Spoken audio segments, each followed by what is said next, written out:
Hey, welcome back to the Inspire Hope podcast, where we are planting hope for kingdom growth. There is nothing more inspiring than God being at work in people's lives through their stories. My name is Samuel, and today I have with me Jay.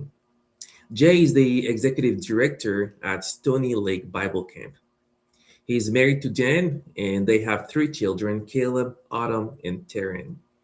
Jay and Jen, have been at the camp since the spring of 2019.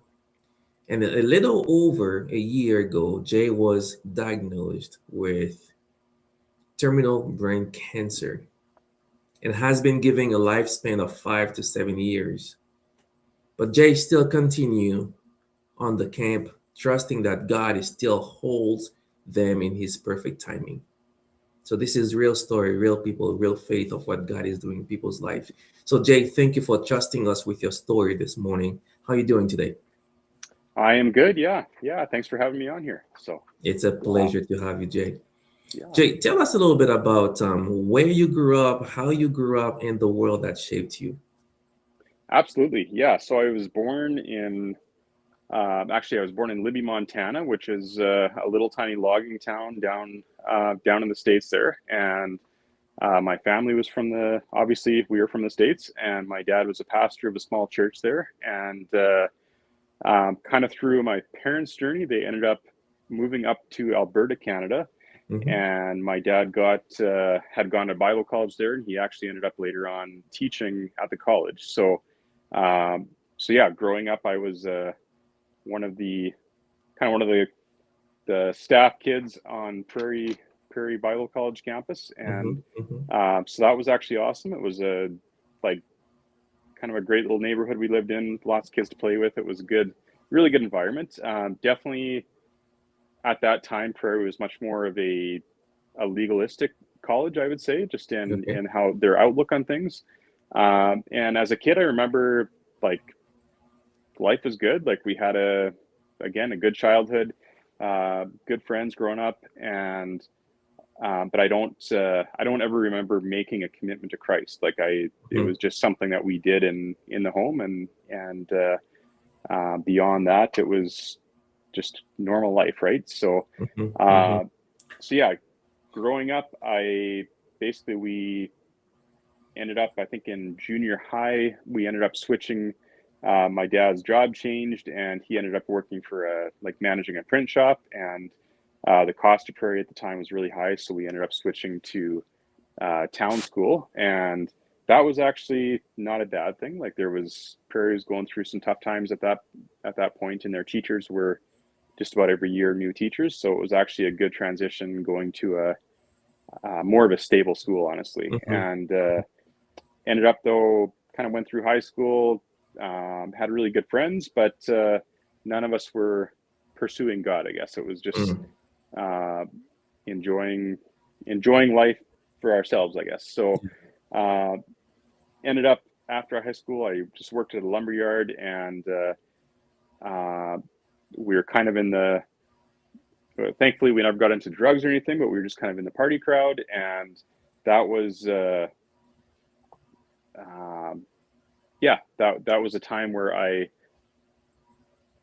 it was just what we did. It was just kind of normal for us, I guess. And Hmm. yet I remember one night going into the small town bar and and looking around at a lot of my friends' dads who were in their at the time would have been in their 40s to between 40 and 50 years old, and looking at them and knowing that they had been sitting there for the last 20 years. And it just dawned on me, and I think this was God actually that just put it in my mind, like, is that what you want someday for Hmm. your kids? Is uh, and I think even when I wasn't following the Lord, I can look back and just see where God was even whispering to me, just going like, what about your future? Like, Hmm. what about what I have in store for you ahead? Hmm. So at that point, it really hit me, and I just thought, no, I need to make a change here. So I ended up actually moving back down to the States, to Oregon, where my grandparents lived, and just worked down there. I just needed kind of a reset, and that was uh, yeah, that was kind of what I decided to try, and went down there. Ended up getting plugged into a little tiny Baptist church that was down there, and I think there was like maybe 30 people in the church, but the pastor was a guy named Don, and he was 70 years old, but he acted like he was 20 energy wise. He was just on fire for the Lord, and half the people in the church were people that he had actually helped off the streets and brought into the church, and they were still struggling with drugs and alcohol and everything, but it was real. It was what I think the Bible describes when we look at a real church, right? So that was the first time I felt like I actually saw a church that was real, and it's messy, but it was something that I could identify with, I guess, and go, this is real people needing Jesus, right? So I was there for about a year and a half, and then ended up just moving back up to Canada. Part of it was just I didn't have any real close friends down in the States, so I think it was just kind of a desire to be back up where I knew more people my age. So I moved back to Alberta, got connected with the church back in Three Hills, and they had like an assistant pastor there, a guy named Kent, that really took me under his wing and started to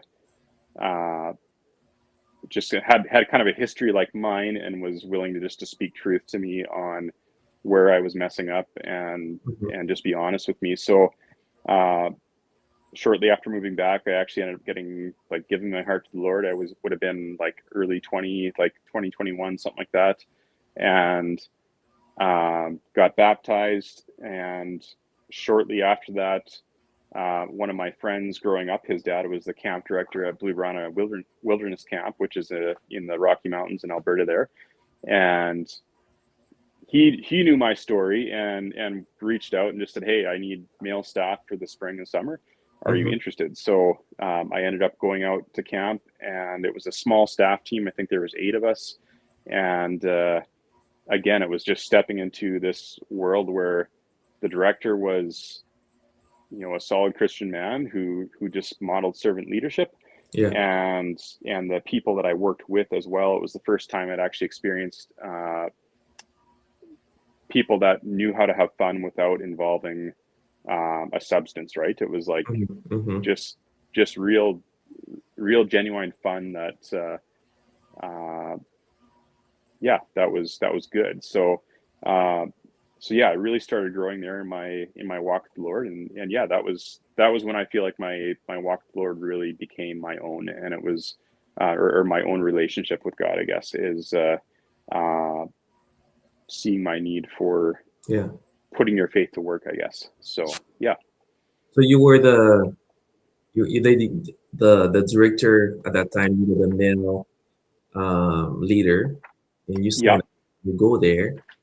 And did you know you were going to be? Is that the same camp where you are the director now? No, so that was a different camp. So so it was a camp that, like I said, one of my friends a couple of my friends actually there. It was their dad that directed it, and that was in Alberta. And so I actually ended up meeting my wife at that camp as well. And Jen and I met that summer. It was not love at first sight, but it was. But I was the troubled kid coming to get fixed, and which was partially true. But no, we ended up just over the summer. It's a small staff team, so you end up getting to know each other well, and we started dating kind of near the end of summer, and then the next summer we were back out at camp again, and then we ended up getting married actually in 2006. And from 2006, it was like we both had, it was actually Jordan Green that you had on here that did our wedding for us, and Nice. and so he really kind of spoke over us that ministry was in our future. It was like this, he was like, he knew Jen's heart for ministry, and that was one of the first things he asked me. He was like, is your heart to serve God? Because that's what Jen needs in her life. And so yeah, we always had ministry on our minds, but it was basically, like I said, we got married, and we just really got plugged into our church. We were in Three Hills at the time, and got plugged into our church there. I started a carpentry apprenticeship for a company in town, and went through and got my journeyman certificate, and basically was working as a as a carpenter there, and we had our son in 2009, and then our other two, kind of, there were 2 years between, so had our other two in Three Hills as well. And but yeah, just got really plugged into our church and started like a small group that we ran, and that was an awesome ministry, just doing life with people and walking with them. I joined our church's leadership team and was on the board there. Our church went through good times and challenging times, both, but you learn through both things, right? And but yeah, kind of, it would have been in 2016, I think it was, that ministry was still on our hearts, but we were kind of looking just locally, because we watched too many friends with infant babies that tried stepping into ministry, like camp ministry, and it just ended up kind of undoing them, because camp is so intense that if I'm the director of a camp, my focus is there in the summers or spring and summer really, and meanwhile your spouse is left at home with the baby, and you're trying to essentially you're leaving your family to do ministry, right? And it's we just saw that not work well for friends that were close to us. So but yeah, about 2016 I really started feeling like God was putting ministry back on my heart, and there was just a lot. Yeah, like I loved what I was doing work-wise, but that started to change, where God really started putting like, hey, there's something more for you now. And so I started praying about that. I did not tell Jen about it. I just started praying about it. And after about 6 months of just like really praying through it, Jen and I the one day we're chatting, and she said, I really feel like God is putting ministry on my heart. And I said, okay. She said that. She did. Yeah. And I said, okay, well, that's interesting. When did you start feeling that way? And it ended up about 6 months before she started feeling the same way.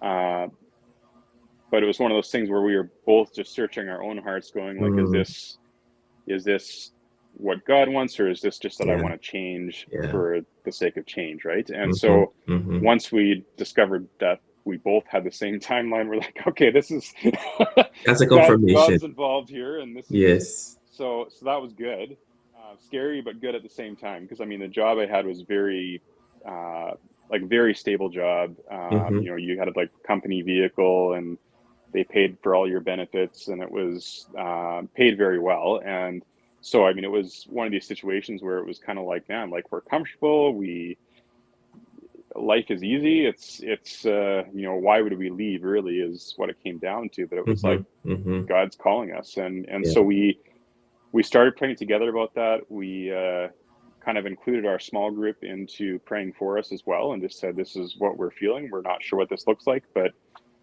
would you pray for us in this too? So basically we went into it going, we don't know what God has for us, but we're open to, if it's overseas, we'll go overseas. If it's in Canada, we'll stay in Canada, like whatever he has for us. So started praying through that. Ended up like we both had a lot of connections with One Hope Canada, which used to be CSSM, and so basically they run camps, and so we kind of got reconnected with people that we knew through camps, and decided in 2017, 2017, we decided that it was time to just try volunteer at camp and see how it went for about a month. And so I took a month off work, and we went as a family to Ranger Lake Bible Camp, and ended up Greg, the director there, I talked to him, and he was like, yeah, absolutely, come out and bring your family, and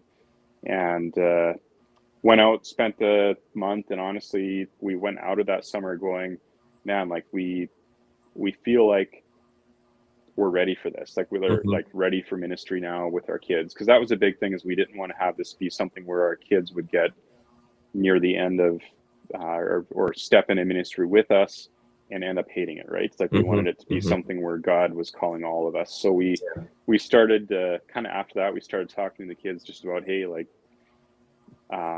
we're not sure what it is exactly, but we feel like God's opening these doors. We wanted them praying about it too, and so we got involved with just talking to some of the leaders of One Hope Canada, and they kind of started giving us different options that were available. And I think at first Jen was thinking that I would want like a maintenance role, and then I really felt like God was wanting me like more in a leadership role, and so we started just looking at like director roles and everything too. And so, Mm-hmm. uh, yeah, basically the field director in Saskatchewan here, he and I had talked a little bit. I had met him at Ranger Lake Bible Camp, and he reached out the one day and said, "Hey, there's a camp that needs a director, and I would like you to be the guy that does this." And so we ended up kind of looking at the camp. We had seen the camp on the list, but the timeline when they wanted somebody didn't work with us, so we didn't even look into it. But then their Mm-hmm. timeline changed, and we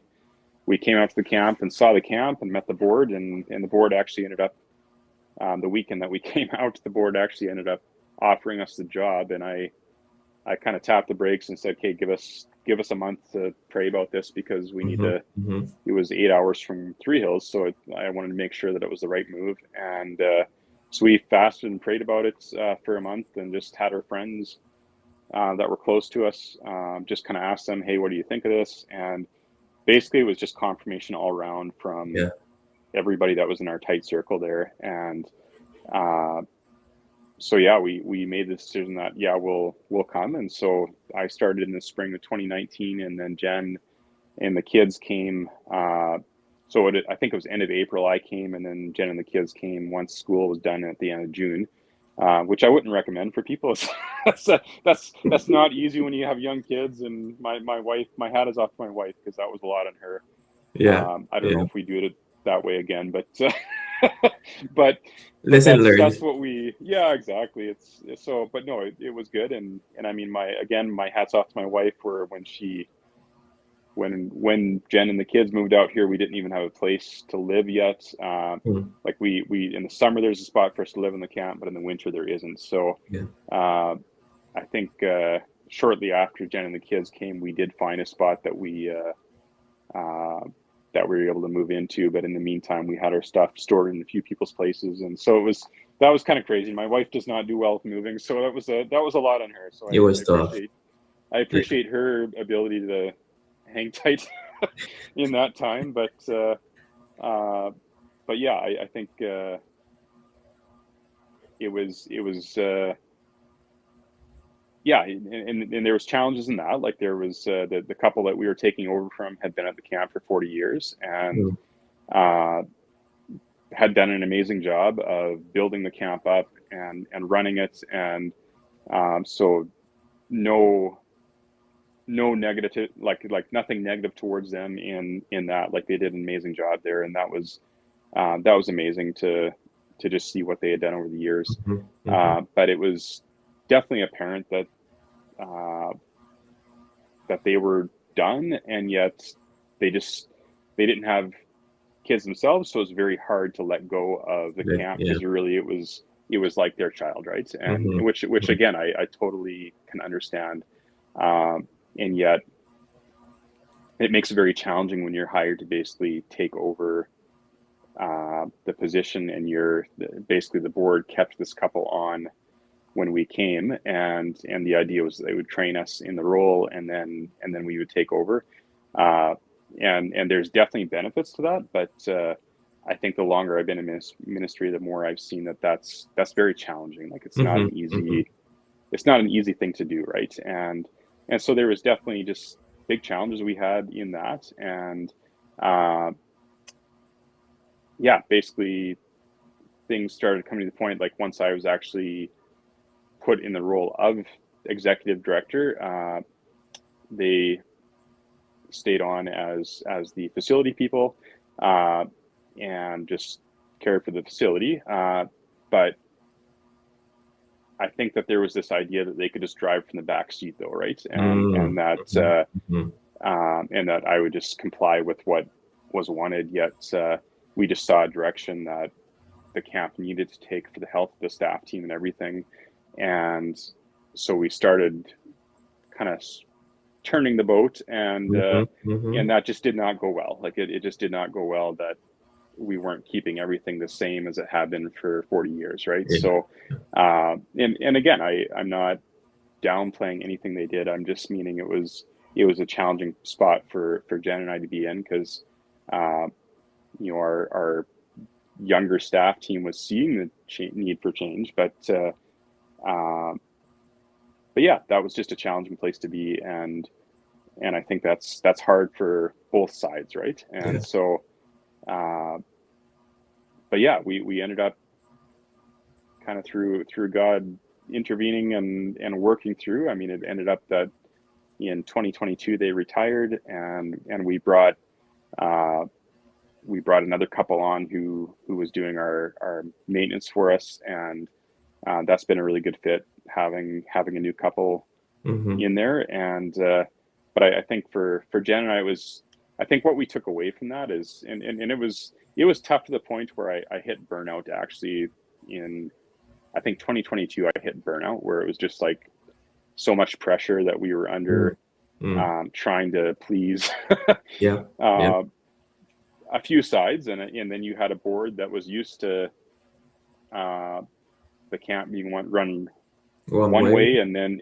you're going, yeah, that's nothing wrong with that, but we're just seeing that God wants these doors opened. And so that was really tough on us going through that process. Whereas I think I guess Jen and I just took away from this, though, that God strongly called us to this ministry, but he can just as strong call us away from the ministry. Exactly. And that doesn't mean ministry as a whole. That just means this particular ministry, it will reach a point where we've taken it as far as it can go, and somebody else will need to step in and take it where we can't. And that's okay. Like that's actually something that I think I've come to realize even more in the last year, of like, our job is not, it's like, this is not my camp, it's God's camp. And as soon as I start thinking it's mine and only I can do this, I feel like that's where we totally fail God as believers, and essentially tell him, you can't do what I can. And I think that's where sometimes that's the struggle we saw, I guess, with or that we've seen in ministry, not just at our camp, but other ones too, where it can be really tough to just let go and be like, I will serve God faithfully while I'm here, but if he's telling me my time here is done and he's going to move me somewhere else, I need to be obedient to that too. So I guess that was something we learned through that tough time, was like, be obedient to God's voice both ways. Yeah. Jay, you're speaking of, there will be a time God will say, okay, I want you to move on to something else, or your life is not your own. I know you, like you told me, that you've been diagnosed with terminal brain cancer.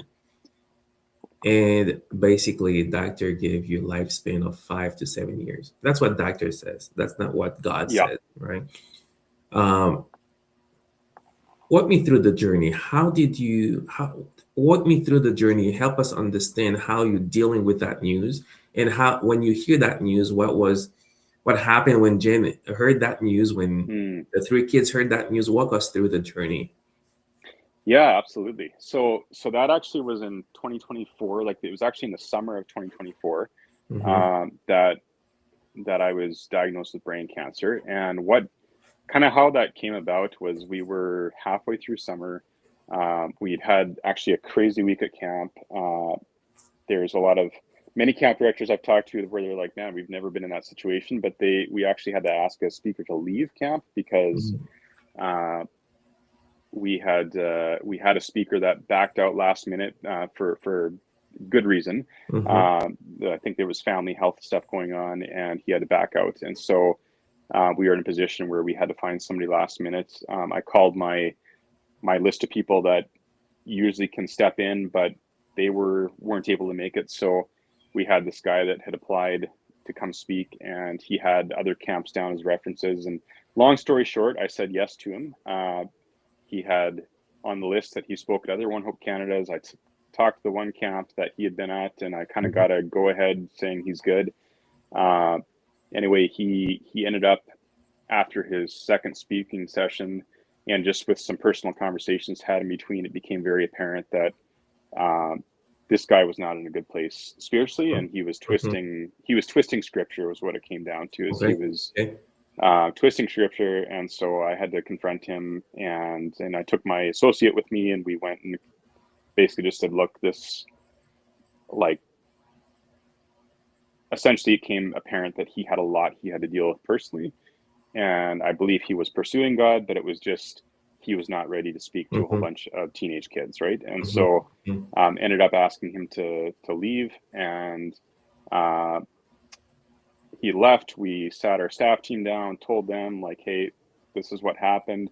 And it was interesting because it was just this sometimes we talk about, like at our camp, we talk lots about just the Holy Spirit's prompting and leading, and from a biblical standpoint. And it was interesting where there was just this sigh of relief from all the staff when we announced that this guy was, that we asked him to leave. And it was, so when we announced that,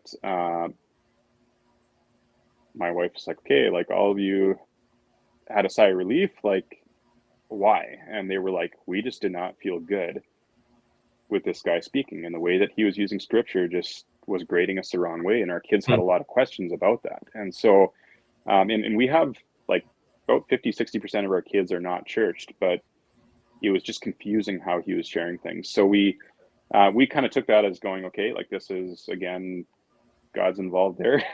And so I ended up speaking for the rest of the week, or well, for some of the rest of the week, and then we had one of my kind of last minute calling guys that could come for the rest of the week, like the last 3 days, I think it was. So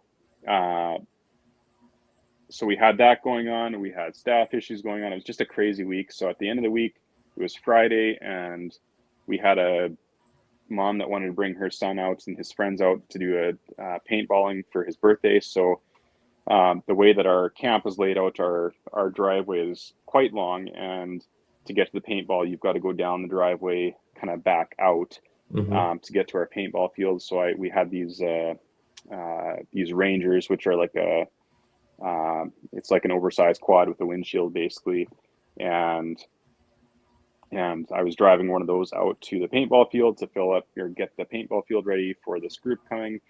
And as I was going around a corner, we were also in the midst of redoing our whole septic system at the time. So I was like looking off to the left to where our septic system was, or where our well was, because we were redoing all of our water lines. And then I looked forward, and there's a Suburban right in front of me, and I was totally in their lane, and I ran right into him.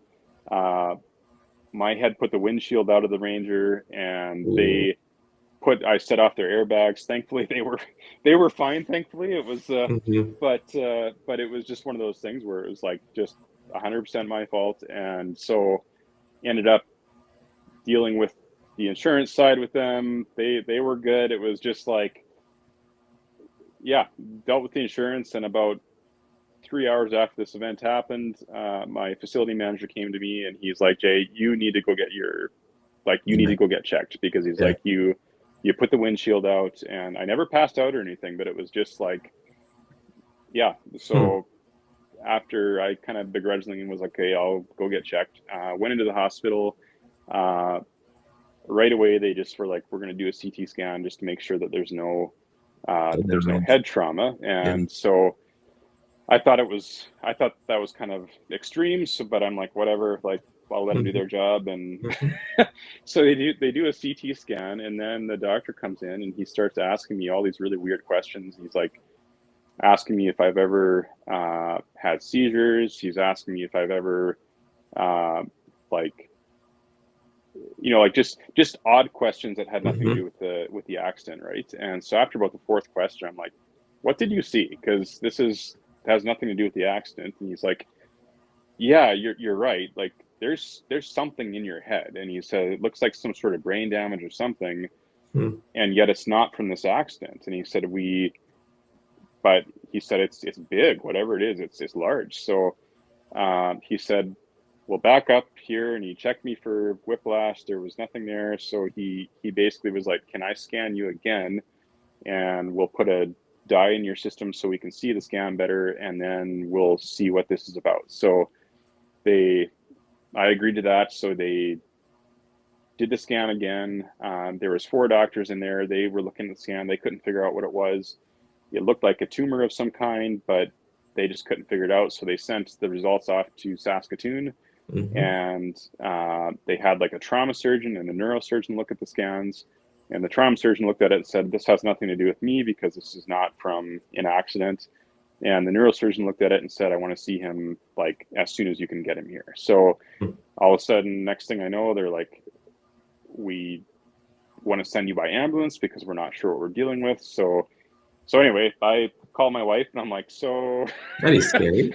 they saw something and they want to send me by ambulance to Saskatoon. And so then all of a sudden, for good reason, she's concerned. My son was actually gone at the time. He was in Rosetown working for his grandparents. So he wasn't home, but my daughters were. So I mean, they all came to the hospital to bring me like a quick go bag, and hugged him. And I'm like, I think I'm fine. Like I feel fine. And well, they just want to do an MRI. So they took me by ambulance to Saskatoon. They did an MRI. I think it was early the next morning. They did an MRI, and then they kind of stuck me. The RUH hospital's always jammed full, so they ended up sticking me kind of in a little alcove where right next to where the ambulances bring people in and out, and and I was there for about 3 days, but they did this MRI, and basically they came back saying like this is definitely they thought it was like a glioma brain tumor, and they said it's like a stage 1 or 2 glioma, and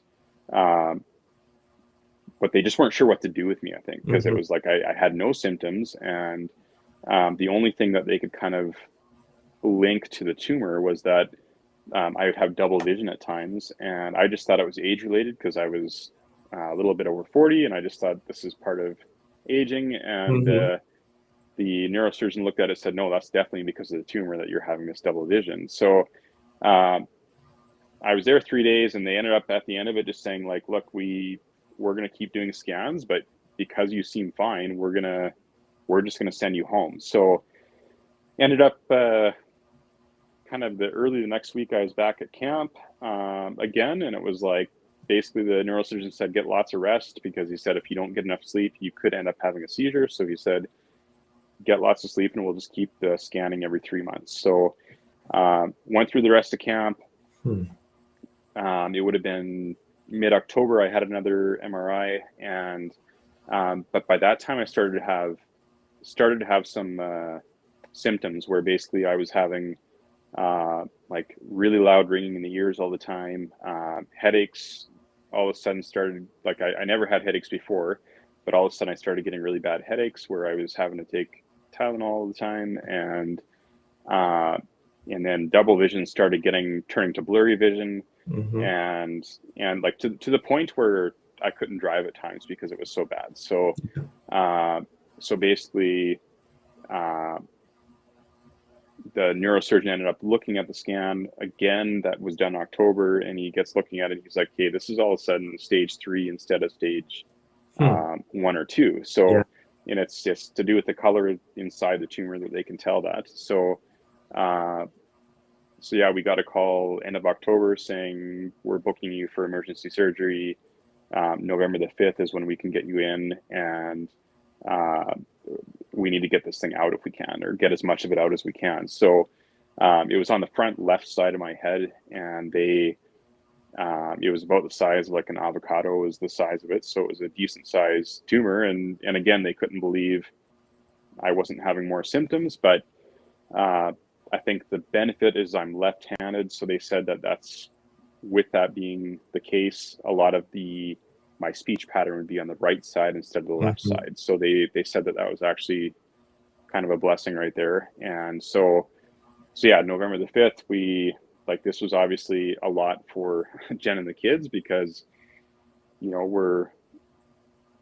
there was just more questions than answers, right? We just didn't really know what we were dealing with. And So, Jay, yeah. So sorry. I feel like we are jumping in the story. Like I want All you to right. pause a bit. Sure.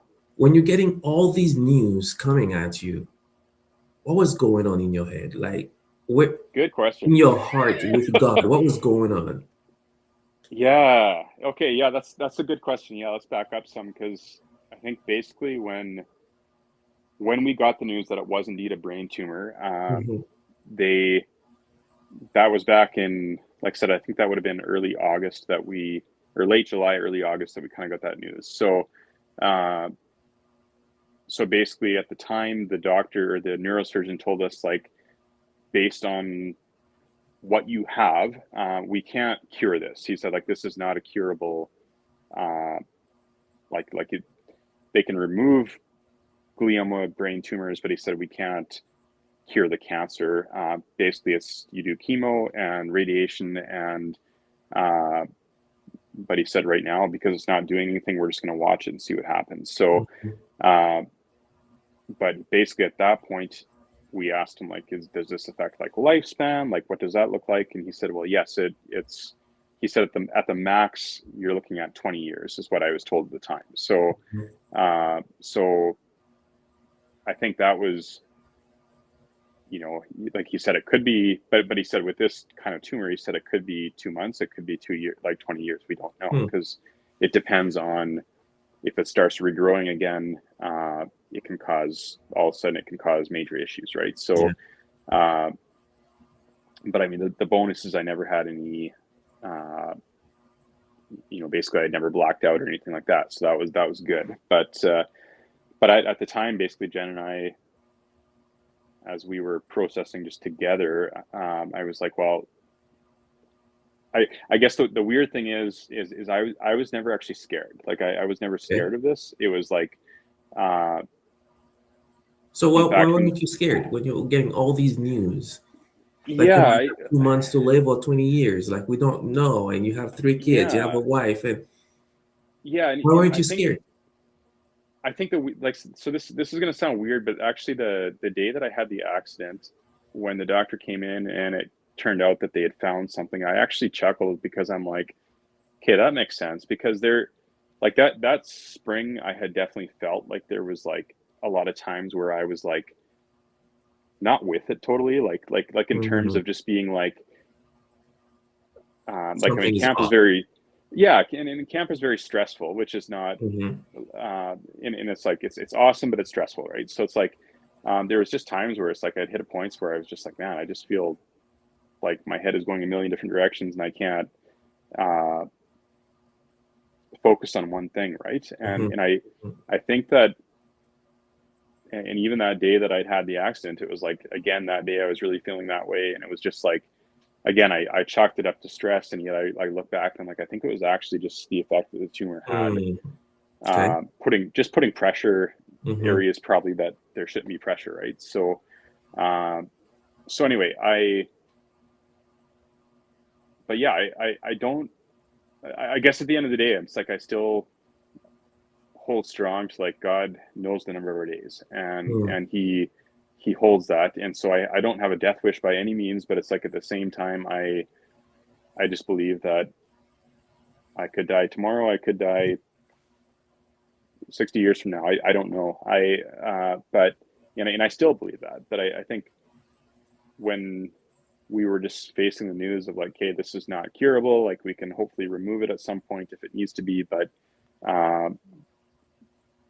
at this point we just watch. And so I think for us, like that was scary I think it was scary for Jen and the kids, honestly, than it was for me, because so it did a few things. Like I guess my concern became making sure that Jen and the kids would be taken care of if something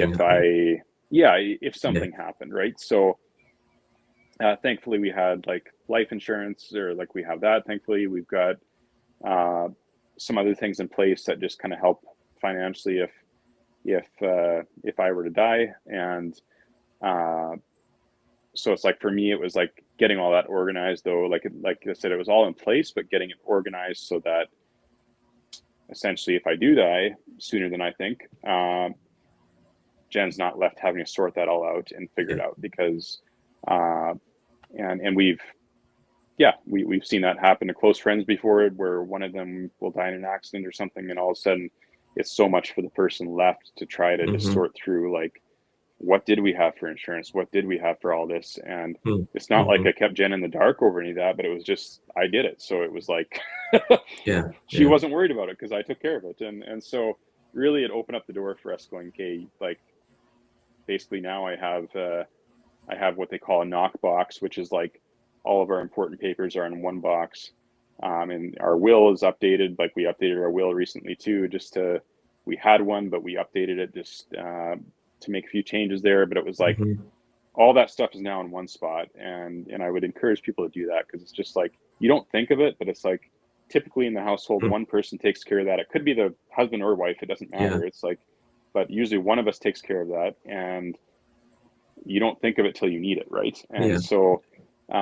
so basically with that, it's like, I also like typed out my funeral plans and everything, because in my family, it's like, I grew up in a Christian home, but my family, my younger brother is still following the Lord, but the rest of my family is actually not following the Lord Mm-hmm. anymore. And that actually becomes an area of tension sometimes, right? So I wanted to make sure that Jen wasn't having to fight with my family over funeral wishes or anything like that. So it's like, I typed Mm-hmm. all that up just so it was done. That's in the box. And it's like things like that, where it's really looking after, for me, it really became a matter of like looking after my family, even if I'm Yeah. gone, became more of my focus, I guess. And then my focus became to like, okay, what memories, essentially, what is my priority? Like, Yeah. Yeah. what's important to, if I died a week from now, what's going to matter to the kids and to Jen? And so I think that's really repositioned in the last year how I spend my time. And so I still, I mean, this last year has been crazy because I've been going through radiation and chemo treatments and everything like that. So Mm-hmm. that's Mm-hmm. another part of the story. But it's like, but I've been way more intentional with like spending time with Jen and the kids. That's memories, not just everyday life, but memories that we can do. And it's got to fit within what we can afford and do. But it's like, again, God has blessed us there too, with just opening doors that just through the care of people around us too, Yeah. that's provided opportunities. And so, yeah. Jay, in 2016, one of my sisters, she was diagnosed with stage 4 cancer, and she was 36 years old, two young kids, and she lived in New Jersey, United States, and I was in Alberta. And when I got the news, as a believer, I refused to accept that I was gonna lose my best friend, my Mm, sister, and I was reading the book of James. James says Elijah has nothing on you, nothing like supernatural, yeah. superpower. He was a man just like us. And he prayed Yeah. and things happened. The guy prayed that it would not rain. There was no rain for 3.5 years. And he prayed there will be rain, and there was rain. Like the kid died, and Elijah prayed, and the Mm, kid came back to life. And I'm praying for my sister. And every time I prayed, I sense God is saying, Sammy, it's a no. It's a no. I'm yeah. taking her. And I refuse to. What reminded me of that story is when you said that you prep your funeral, and my sister was doing that, Mm, and I was like, honey, don't do it. She said, I need to do it, Sammy. I need to make sure everything is done the way I want it to be done. Here's my question right. for you, Jay. When you're preparing your funeral, okay, if I'm preparing my funeral, it's different than you because you got the news that, I might even die before you, but doctors give Yeah. you the news that, you have 2 months or you have 20 years, you don't know, but you're putting all the dots in a row. You're making sure that things are working the way you want them to go. Like I can prepare a funeral for myself and that's how I want it to be and blah blah blah, but just there. But you get the news that you might die in 2 months. So when you're preparing the funeral, you know, preparing that service with Jen in mind, with Caleb in mind, with Hmm. all the kids in mind, what exactly is going on in your head as you're typing Hmm. this out? Yeah, so for me, it's like a big part of it is like just like a heavy gospel focus because Hmm. uh, I think for Jen and the kids, it's like I feel like they are. I feel like they're doing amazing actually. Like it's been there's been hard things in that, Mm-hmm. and there's been things that we see come up still in the kids that are just fears that are there that we didn't realize were there. Uh, and even with my daughter, like this last summer, she went on her and my son actually went on a pack trip uh, in Alberta. Like it was like a horse pack trip, and Mm-hmm. they went there for a week, and it came out that her biggest concern was that something health wise might happen to me while they're gone, and Well, that they're gone.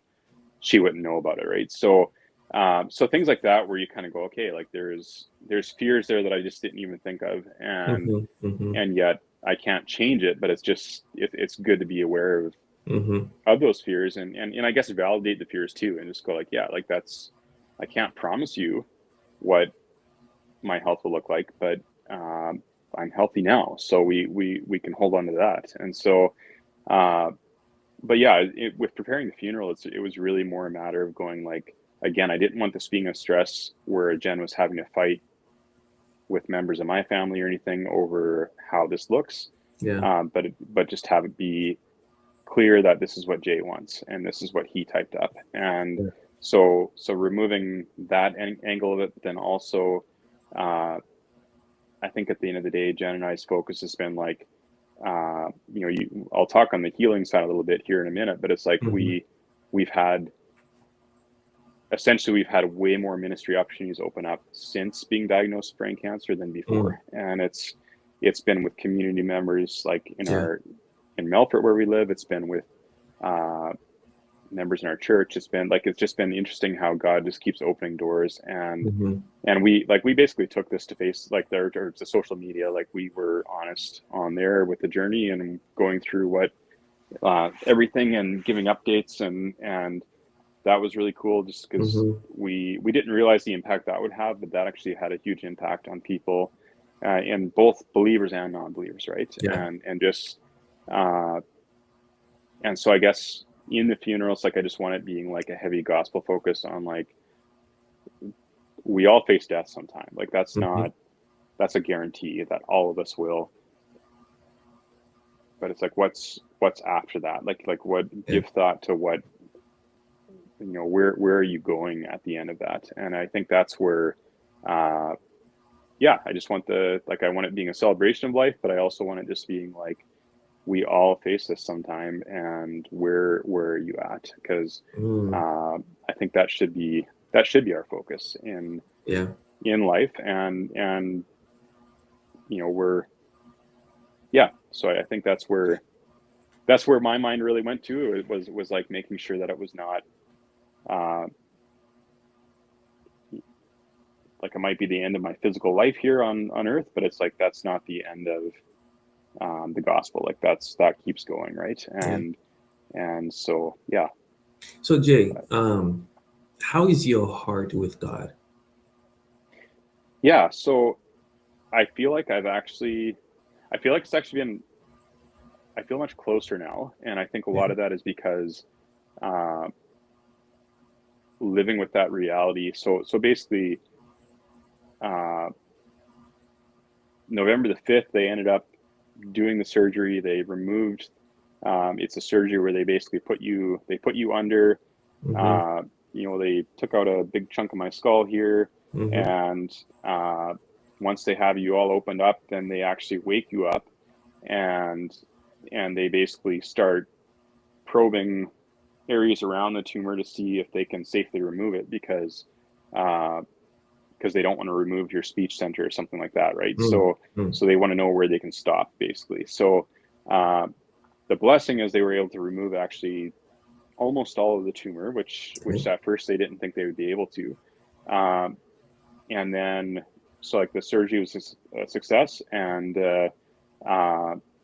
then they send the tumor away and they get it tested, just to make sure they were right in their diagnosis, because I mean they are kind of guessing when they're doing the scans, right? And so they sent it away. I think they sent it to well, they tested in Saskatoon at their labs there, and they just had a whole bunch of red flags that kept coming up when they were testing it, and that they could not diagnose in Saskatoon. So they ended up sending it to a children's hospital in Toronto, I think it was, that has like a top of the line testing facility, and they ended up testing it, and it came back as grade 3 astrocoma brain cancer, which is basically it's a very aggressive brain cancer, and so what happens is it either grows in your brain or it can start growing in your spine. So so basically it can be very,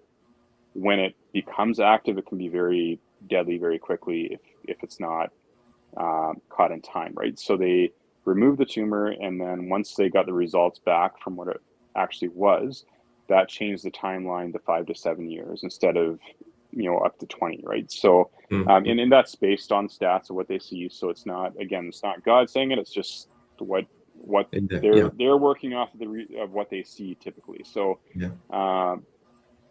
so that was hard to hear. Like that was and I think at that point I did start questioning, like, where, like, do I stay at camp? Do I like essentially what do we do now? And so that's, and I'll be honest, there's times where we still question that and still go like, okay, God, like, do you still want us here? Like, do you, or is there something else? But so far it's been clear that, like, no, you're still where I want you. And so we'll stay, but it's just been a matter of, like, I'm very indebted to my team, I guess, that's around me, that they have picked up the slack where I was not able to carry things. And especially this last winter, I was in Saskatoon for 6 weeks doing, like, they did the max amount of radiation that they could do after surgery. And, like, what I guess would be a month after or whatever it was, they did the max amount of radiation they could do for 6 weeks straight, and then chemo as well. And then once that was done, then I'm still on chemo now. Actually, they had me on chemo for a full year after that too. And so that has an effect too, though, because it's just physically you're just more tired, right? Like your body and mind both just get exhausted quicker. So and that's been one of my bigger struggles, is like how you go from feeling fully capable physically and mentally to hitting points in the day where it's just like, hey, I got to stop now. Like I've got to rest, and realizing that I need the help of others, I guess, is what it comes down to, which again has been, I think, good for me. It's just hard because I don't like to slow down, and I definitely, in my genes, there's definitely a workaholic gene that's in there, and I don't think, I think that it's been, I feel like God tapping the brakes for me and going, like, focus on what you need to focus on. And so I think that's been a positive, like, it's a struggle, but it's a positive too, because I feel like it makes me stop and go, okay, what matters? Like what actually will matter at the end of the day? And it's not going to be, it'll be those relationships that we build that matter, right? And so I think that's where I've learned where to slow down and where to speed up, right? And still learning it, and I think I always will. But it's like that's been, I think, a big part of it is just going, okay, we're, and I think for Jen, it's hard to think of, like, we actually, this last year, we had a family that we're fairly close to that the husband went in for hip replacement surgery, surgery was a success. The next day he had a blood clot. That was a severe one, and he's a healthy guy and ended up dying the next day from this blood clot. And their kids are about in the age range of our kids, like a little bit older, a few of them, but it's like in the age range of our kids, where seeing that, we basically just like Jen basically has just been walking with, or we've all been walking with his family and the larger church as well. But it's like, I think her seeing that, it's just like, she's like, I'm not ready for that. Like, I'm not ready for,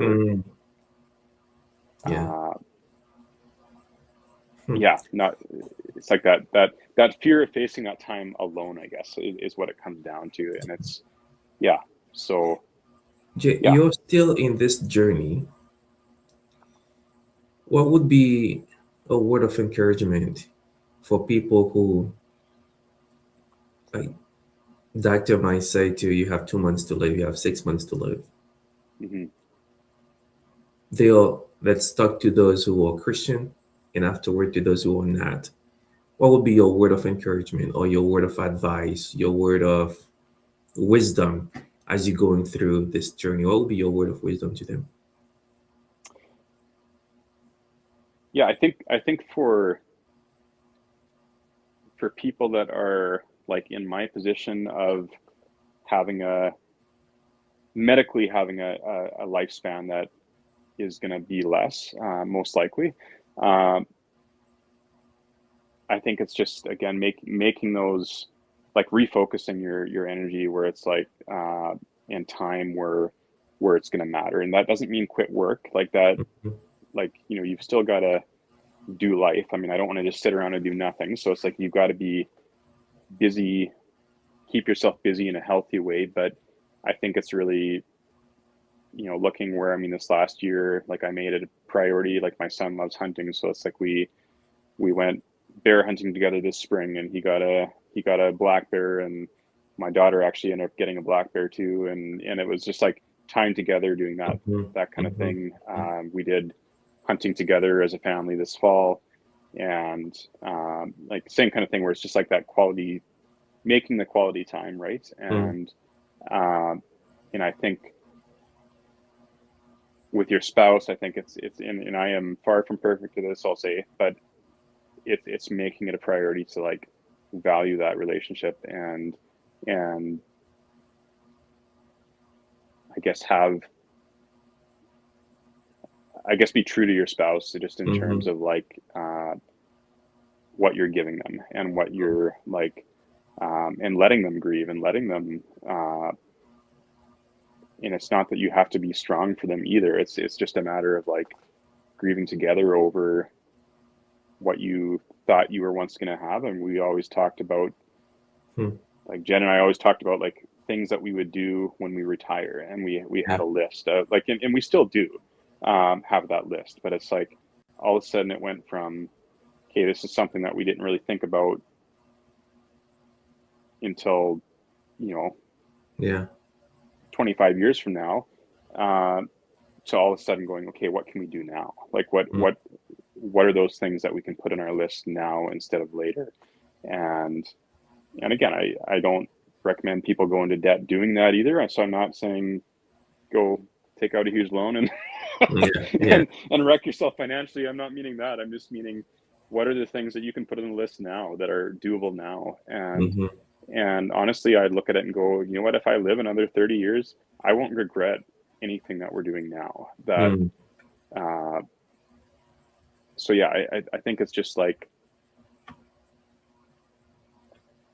putting aside the North American list of what life should look like and going, okay, God, what do you want out of this? And I think putting Christ first is a huge part of that for a believer, is like, okay, God, like, how do you want to use me in this time? And I think even in this time I have, it's like, I want to see my kids serving, or see me serving, and I want them to see that I didn't waste what was left of my life just feeling bad for myself. Like, that's not what we're called to. And I think of Paul when he talks about the affliction that he has, and I know the speculation on what that could or couldn't be, but it's like, I really think that when I look at that, I don't think that God promises us physical healing all the time. I think that often when in the Bible, when it's talking about healing, it's talking about spiritual healing, really. So, and I look at Paul, and it's like his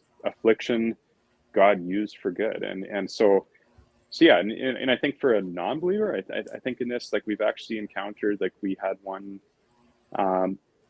acquaintance that we have that is not a believer, and they actually are going through brain cancer right now too, and um, it's just been, it was neat to be able to go meet with them and pray with them, and essentially just be like, we're praying for you, we're holding you up, um, but there's more after this life. Like Yeah. there's something more, and I think just like we even had a friend of mine. He's big into like goose hunting and everything, and so this, I think, would have been not long after I was, yeah, would have been not long after I was diagnosed that we were out goose hunting, and a friend of his who's not a believer was along, and he lost his brother to brain cancer.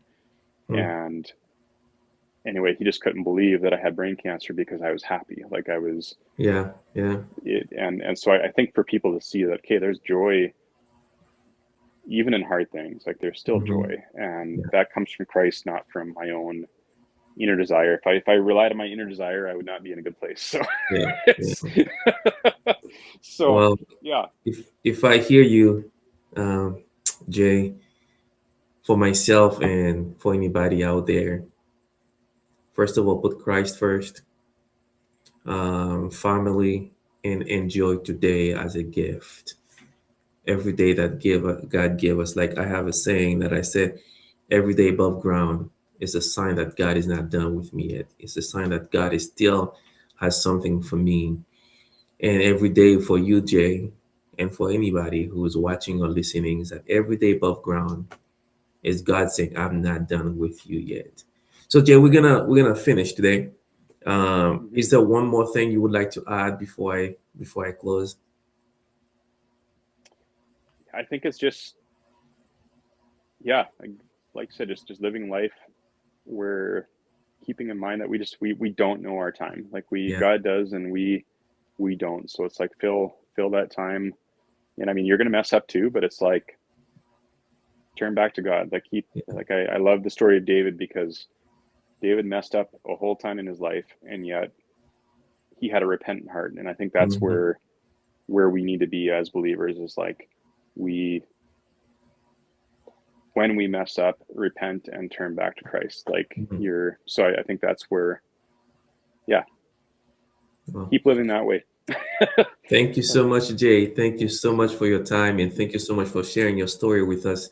And we have this channel so that, Jay, when people hear a story like yours, who are still in the journey and still believe that God has the perfect timing for your life, for your kids and your wife, and for each one of us, and you still staying faithful with God. And this is why we have the channel, so that when somebody else hear your story or watch your story, they can say, if God can give Jay joy, if God can give Jay peace among that in that situation, he can give that to me as well. So we have this channel Mhm. so that we can encourage others who are going through a tough time, or encourage others to know that God is not done with them yet. So thank you so Mhm. much, Jay, for being with us this morning. It was a pleasure to Absolutely. have you. You bet. Thanks for having me on. So, My pleasure. Hey, thank you so much for being with us today. If Jay's story has inspired you, encouraged you, I will encourage you to share that story with your loved one. And your story, we would love to hear. We would love to chat with you like we did with Jay. So email us at inspirehopepodcast@gmail.com. We'll love to hear from you. And thank you for being with us. Until next time.